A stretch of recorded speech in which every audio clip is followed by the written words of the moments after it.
Today, we will investigate one of the most tragic yet important stories in psychology.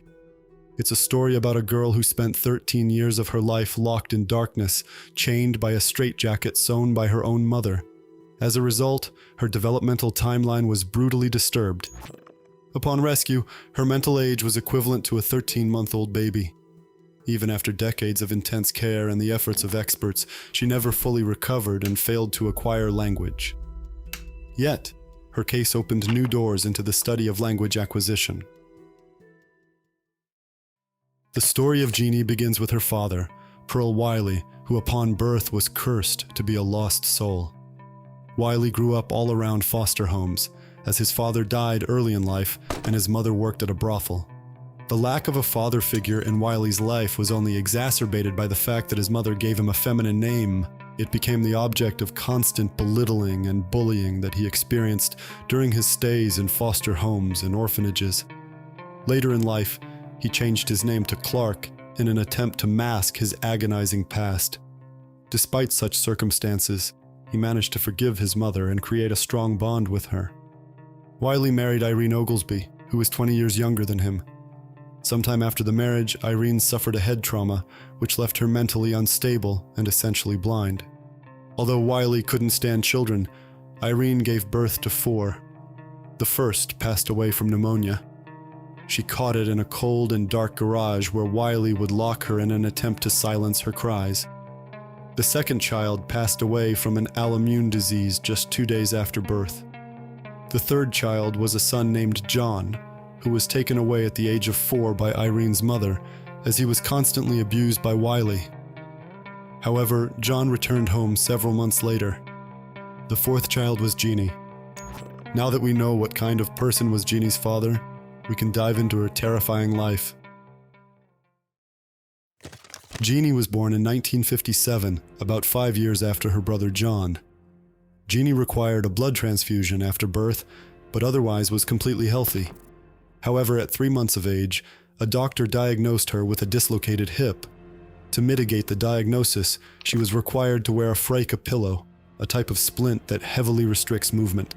It's believed that it delayed Genie's walking, which in turn spawned a bizarre thought in her father's mind that she might be intellectually disabled. At 11 months of age, Genie had another medical checkup. It revealed that her weight had fallen to just the 11th percentile. It indicated a possibility of mistreatment. 3 months later, she was stricken by pneumonitis. Also, another doctor suspected that she might be mentally challenged. Although no official diagnosis was made, that was all Willie Clark needed to fully fixate on a thought that she was disabled. Half a year later, Willie's mother became a victim in a hit-and-run accident. This event might have been what broke him. He began isolating his family from the outside world, thinking that everyone was out there to get them. Genie suffered the harshest consequences of such actions.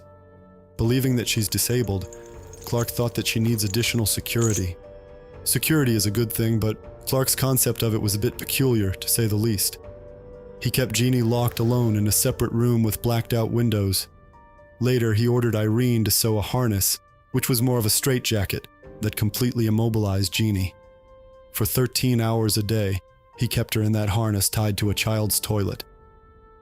During the night, she was placed in a crib covered by a metal cover that further limited her movements. That wasn't the end of mistreatment. If Genie made any kind of noise, Clark would warn her by growling outside her room.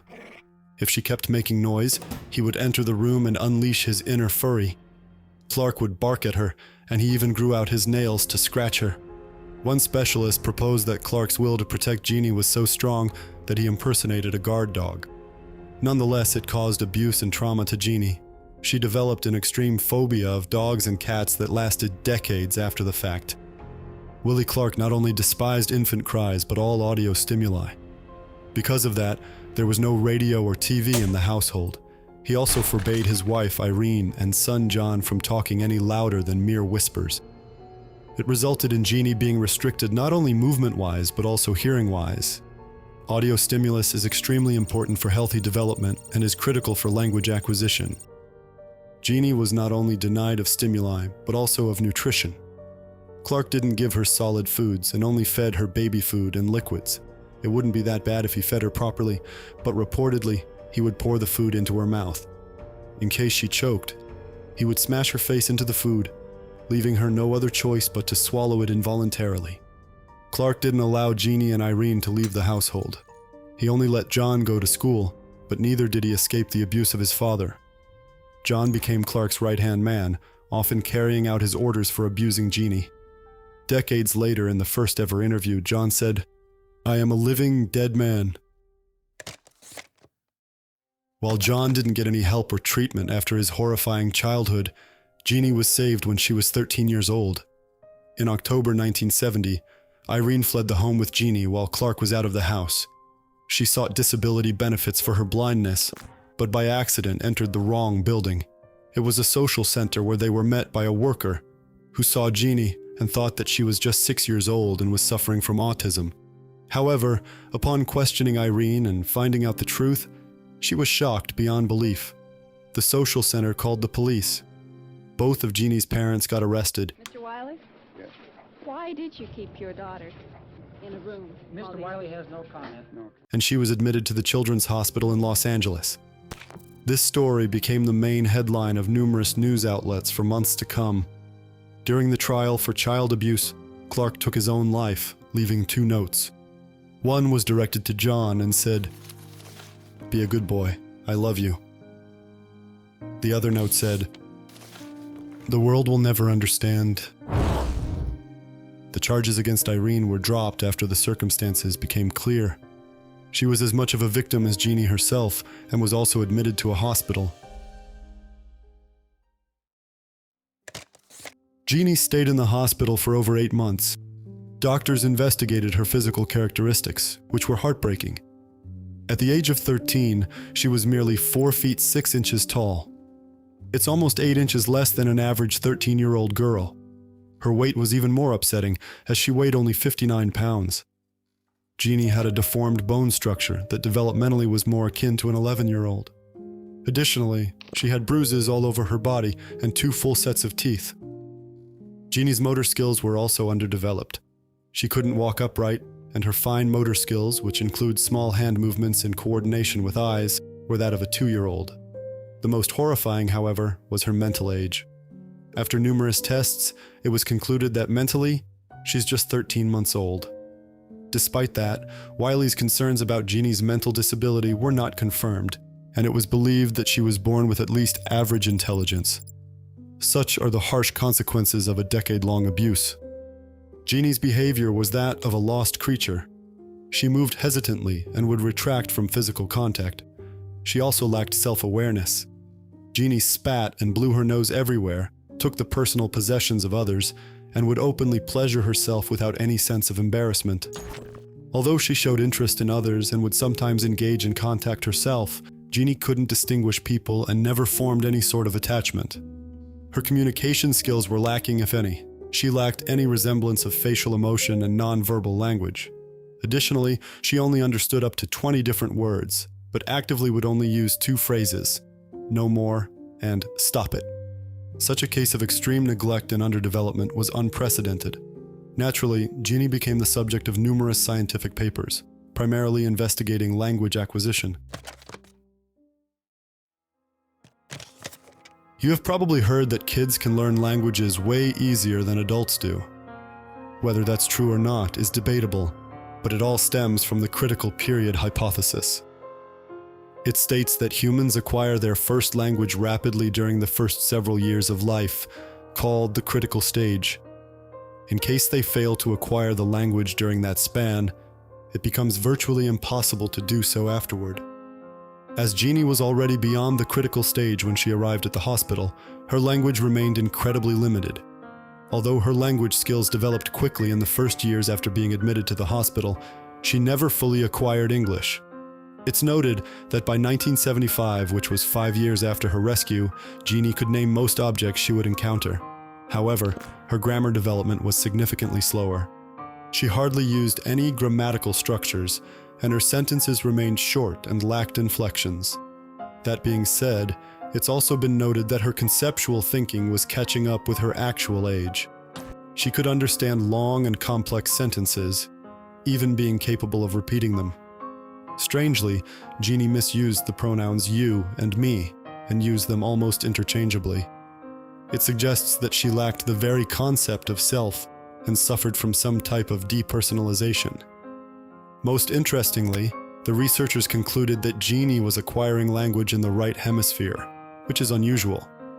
Most of language processing and production happens in the left hemisphere, specifically in Broca's and Wernicke's areas. However, after various studies, like a dichotic listening task, it was concluded that Genie was acquiring a language in her right hemisphere.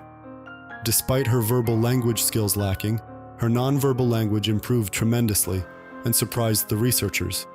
Besides inventing her own system of gestures, her nonverbal language was almost telepathic. On countless occasions, she would receive various items from people without asking or pointing. Not just any items, but the items that she intended to get. Genie would also draw and act out concepts that she lacked the verbal skills to express. Susan Curtis, one of the main scientists working with Genie, has said about her, "She told us of her feelings. She shared her heart and mind. From that perspective, who cares about grammar?" After Genie left the hospital, she lived in several foster homes.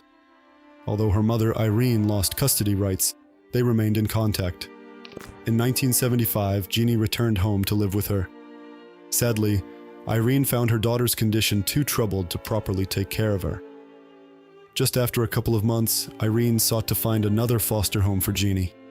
Despite this, one of the scientists closely working with Genie had said that Irene had all the instincts of motherhood, to my mind, and she was very thwarted, and she was very weak. Irene was in fact troubled. In 1976, Susan Curtis published a dissertation on Genie titled "A Psycholinguistic Study of a Modern-Day Wild Child." Such a title and some of the contents of the paper triggered Irene, and she went on to sue the hospital, the therapists, and the researchers who worked with Genie.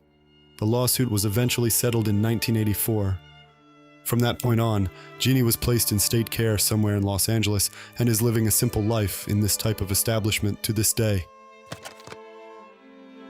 The case study of Genie supports the existence of a critical period for language acquisition, albeit with a few caveats. While Genie never fully acquired English, specifically grammar, she partly acquired other parts and forms of human language. Susan Curtis's dissertation on Genie became a cornerstone piece in psycholinguistics. But most importantly, Genie is a person who, according to Curtis, "Is the most powerful, most inspiring person I've ever met. I'd give up my job. I'd change careers to see her again. I worked with her and I knew her as a friend. And of the two, the important thing was getting to know her. I would give up the rest to know her again."